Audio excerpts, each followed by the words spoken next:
welcome to the Uninformed College Football Rants podcast. We are back after some weeks hiatus. I'm your host, Jack Flanagan, and we have several guests this week. Why don't you introduce them? We have, actually not mean Uncle Brent, and we have beloved Texas superfan cousin John. Hello.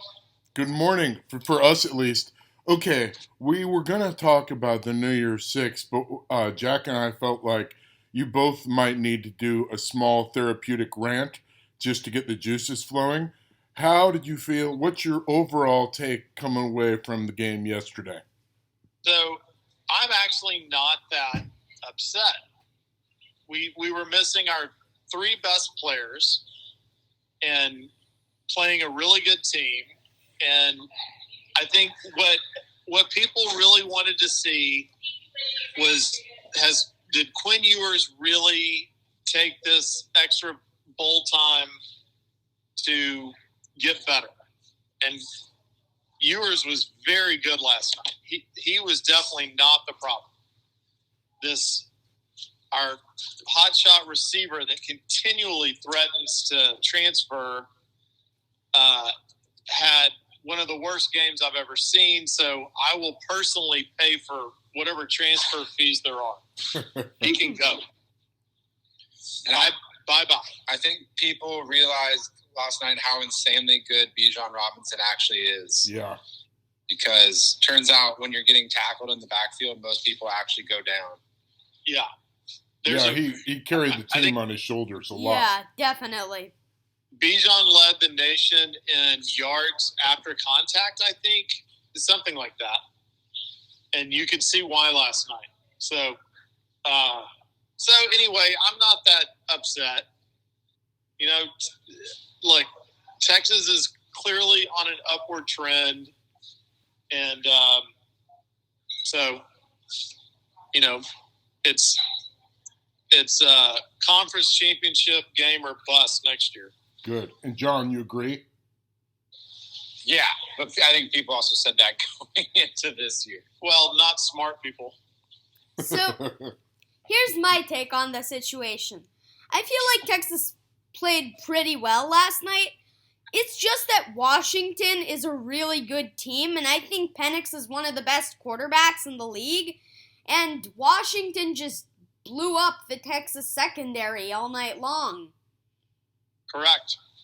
And we had no pass rush. Without our best linebacker, it just was tough. We had a true freshman quarterback that actually played pretty well. Yeah.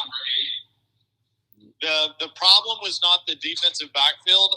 The problem was no pressure on the quarterback. When you give Big Penix energy all day to throw the ball, he's going to complete it. Yeah. Yeah, definitely. Now, we are moving on to the big part of this episode, the New Year's Six, where we'll break down each individual bowl game. Why don't we start with the Orange Bowl? What's your take there? There's too much orange. Yeah, definitely. Remind me, so you got to tell me the teams. Tennessee. Oh, Clemson and Tennessee. Okay, so the Toothless Bowl. Yeah, I mean, two teams that had every opportunity to make the playoff. The almost there bowl. So, yeah. How I would question how excited either team is going to be about being there, especially Clemson. Well, Tennessee's backup quarterback is really bad. Yeah, so. Oh, Hooker's going to the draft? He tore his ACL. Yeah, he got hurt in the last game. Oh, right, against Vanderbilt. See, they should have played a backup there instead of running up the score to 56-0 or 56-0. Watching too much World Cup, So, I guess the only intrigue in that game is going to be, who can out-hillbilly the other, which fan base can look more ridiculous in the stands. That's what I'll be looking for. You know what? I think that Clemson, I feel like they're a little more grounded, and I feel like Tennessee, after what they did in the Alabama game. I mean, of course they should have celebrated and all, but they took it way too far, and I feel like that energy is going to come into the Orange Bowl. So I feel like we don't even need to go through the motions of predictions because no one really cares. Well, do you want Yeah, to, but I will say this. I do want to get a plug out to your millions of listeners that the starting quarterback for Clemson is a true freshman from Austin. yeah, and he's actually really good, and that's why I think Clemson's going to win, and Tennessee is playing some nobody at quarterback. I mean, I thought they were overrated at the start of the year. Then they beat Alabama. Wow, I think they're the best team in the world.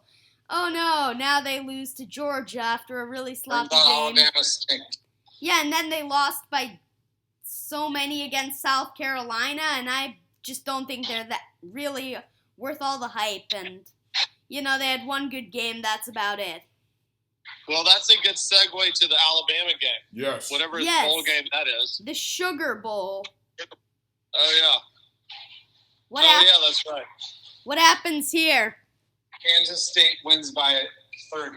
Oh, my son knows not anything of what he's talking about. Alabama kills them. Well, here's my take on the situation.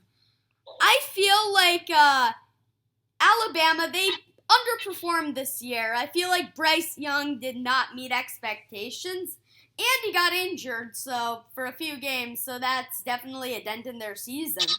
But what I feel like is also Alabama is fielding a team with a lot of opt-outs, so they have, a lot of their best players are opting out for the NFL draft.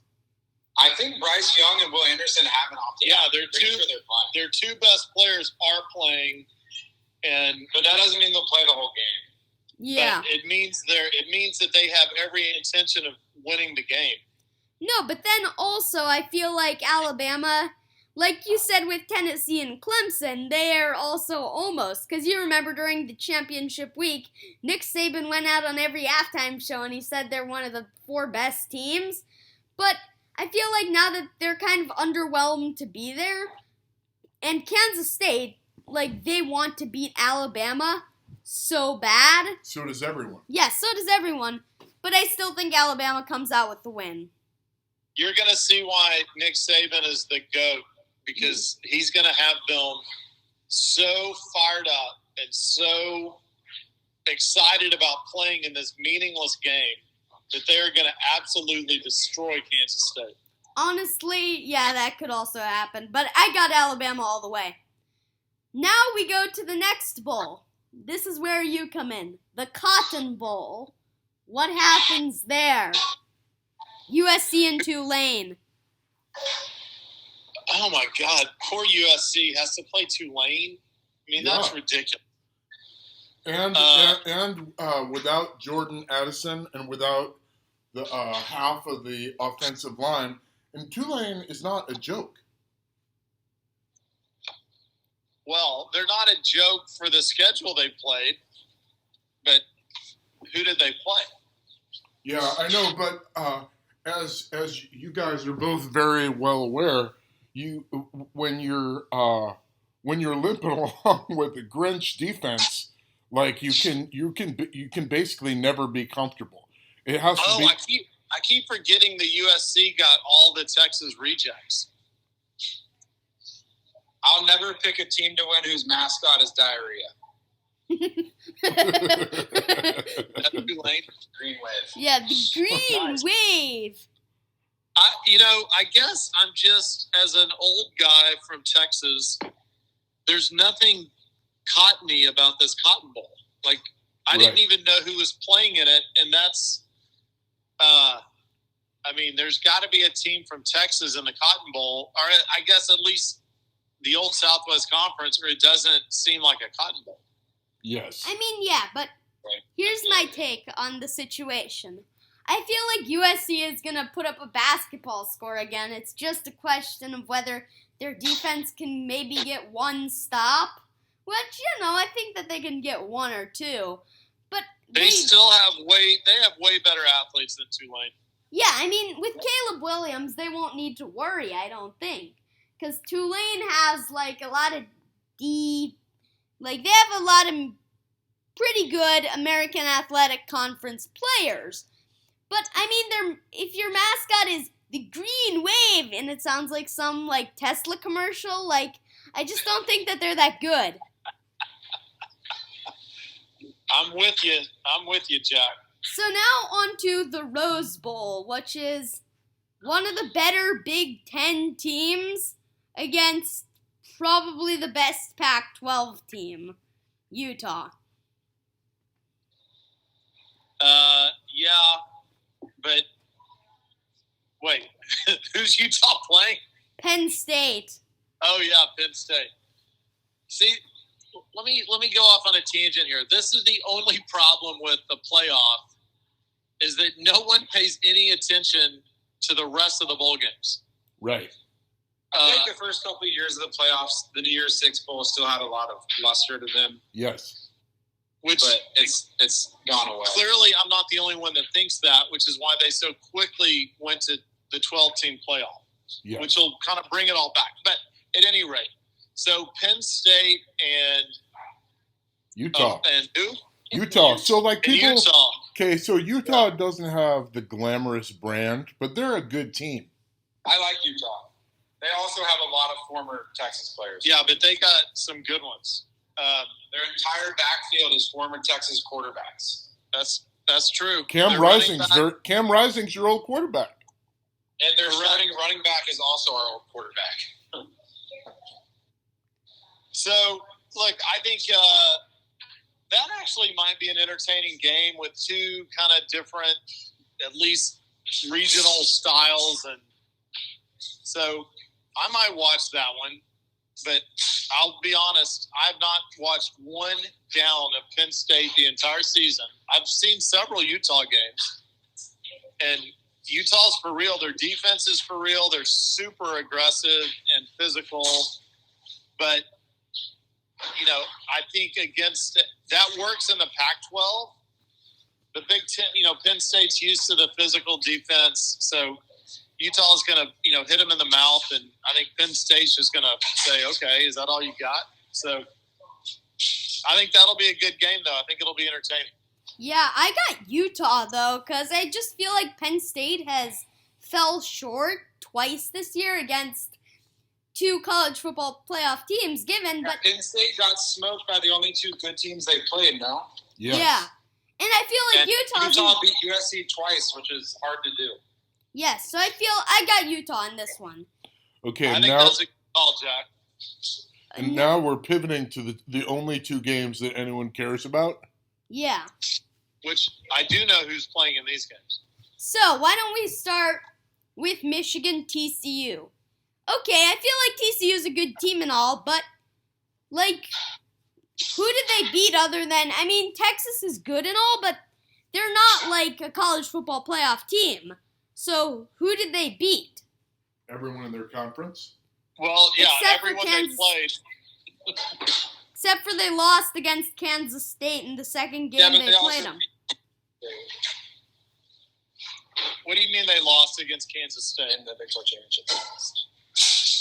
Yeah, they did? lost in the Big 12 They championship. lost on the last. Oh, I thought they were undefeated. No. Okay, well, they still beat every team they played. They just played one team twice. So here's what I'll say about TCU. They're way better than the general public thinks they are. Yes, I believe that. But Michigan is on a different level. Michigan, like, this is the kind of game that will be close at halftime. TCU might even be winning at halftime. And then it ends up being a blowout. Kind of, you know, like what they did to Ohio State. Yeah, they just wear you down at the line. They do that every year. Well, what TCU Every is game. very, very good at is taking either the pass away or the run away. But with Michigan, they do both well enough that it won't matter. Yeah. And Whatever I they agree take with away, you. they're just going to get torched. Yeah, my prediction is TCU is going to be winning like 14-13 at halftime, and my final is Michigan 34, TCU 17. And then Michigan's defense is also pretty overwhelming. Yeah, you're exactly right. You're exactly right. And I think people kind of fell in love with Max Duggan. Max Duggan is a very utilitarian quarterback that he's not going to win the game by himself. I don't think getting blown out is in TCU DNA. Well, that would be a blowout. So I think Wait, what's John's? So what are the predictions? Michigan 34-17. I tend to agree with Jack. I think Michigan wins like 31-28. Oh, okay. Now on to Ohio State and Georgia. Okay, so Georgia's just played. They've dominated everyone all year. That's all I really need to say. And Ohio State dominated every little team in the Big Ten, like Rutgers and Indiana, all year. But then okay, maybe Penn State, they had a close game, but they ended up winning. But then they play Michigan and they just get smoked.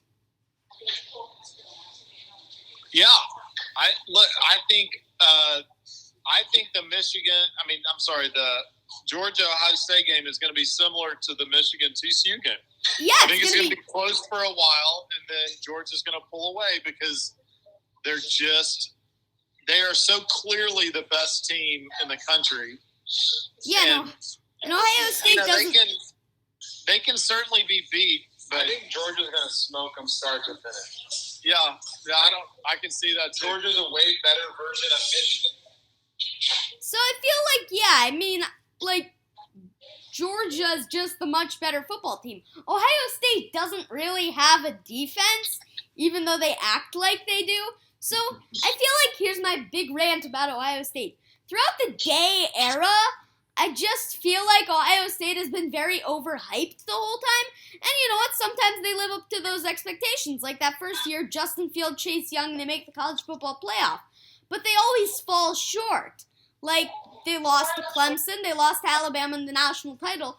They won the Big Ten both those years, but in the past 2 years, they lost to Michigan big time. I feel like maybe Justin Fields is to Ryan Day the way Sammy was to Clay Helton. Yeah, Sam Darnold. Yeah, I agree.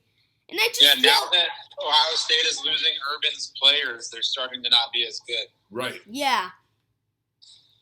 And I just feel like Day inherited the program from Urban Meyer, just like Urban Meyer inherited from Jim Tressel. But Meyer was able to keep that up.